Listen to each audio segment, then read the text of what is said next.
नरेंद्र बंद करो,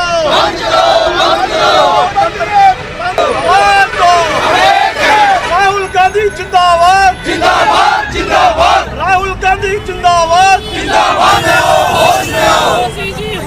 लोकतंत्र की हत्या बंद करो, लोकतंत्र की हत्या बंद करो, बंद करो, लोकतंत्र की हत्या बंद करो। राहुल गांधी आगे बढ़ो, हम तुम्हारे साथ हैं। राहुल गांधी आगे बढ़ो, हम तुम्हारे साथ हैं। तानाशाही नहीं चलेगी, गुंडागर्दी नहीं चलेगी, तानाशाही नहीं चलेगी। Department chairman J&K incharge Samba district, आज का जो तहसील हेडक्वार्टर में प्रोटेस्ट किया गया है, ये भारतवर्ष में जो आज डिक्टेटरशिप, तानाशाही और अपनी मनमर्जी जो सरकार कर रही है, उसके अगेंस्ट किया जा रहा है।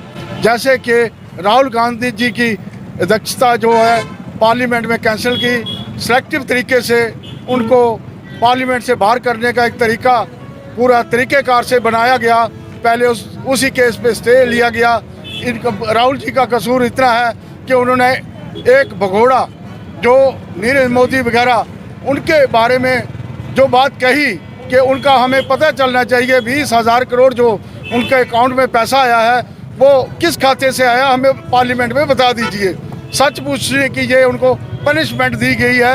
मैं ये समझता हूँ ये धक्केशाही और जोर जबरी की हुकूमत कर रही है सरकार। आज हमने विजयपुर में जो कैंडल मार्च निकाला है, ये हमारे डिस्ट्रिक्ट लेवल पे हम ये कैंडल मार्च और सत्याग्रह कर रहे हैं।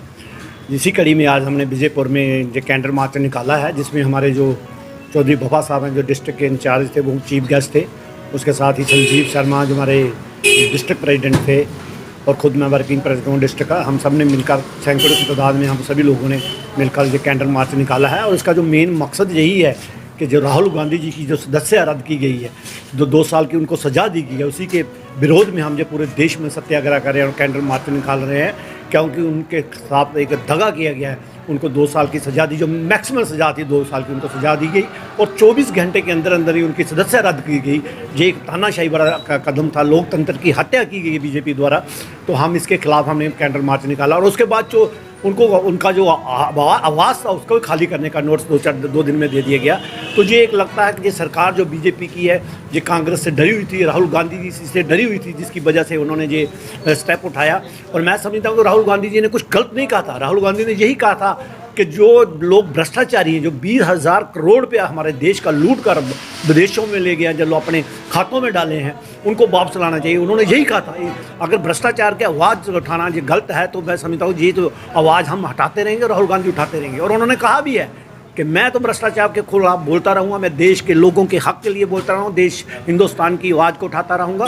मेरे लिए आप जो भी करना चाहें करें, मुझे आप जेल में डालें, मुझ पे आप जो अत्याचार करना चाहें, लेकिन मैं देश की जनता के लिए, देश के लिए हाथ कुर्बानी देने को तैयार हूँ। और इसी कड़ी में आज हमने ये कैंडल मार्च निकाला है। और मैं देख रहा हूँ कि आज पूरा देश एकजुट होकर उनके साथ खड़ा है, और पूरे देश में जगह जगह प्रदर्शन और सत्याग्रह का हो रहे हैं। तो हम ये सत्याग्रह जारी रहेंगे जब तक ये तानाशाह सरकार और लोकतंत्र की जो हत्या, हमारे संविधान की हत्या कर रही है, जब तक ये संविधान की हत्या और लोकतंत्र की हत्या करते रहेगी, हम प्रदर्शन करते रहेंगे।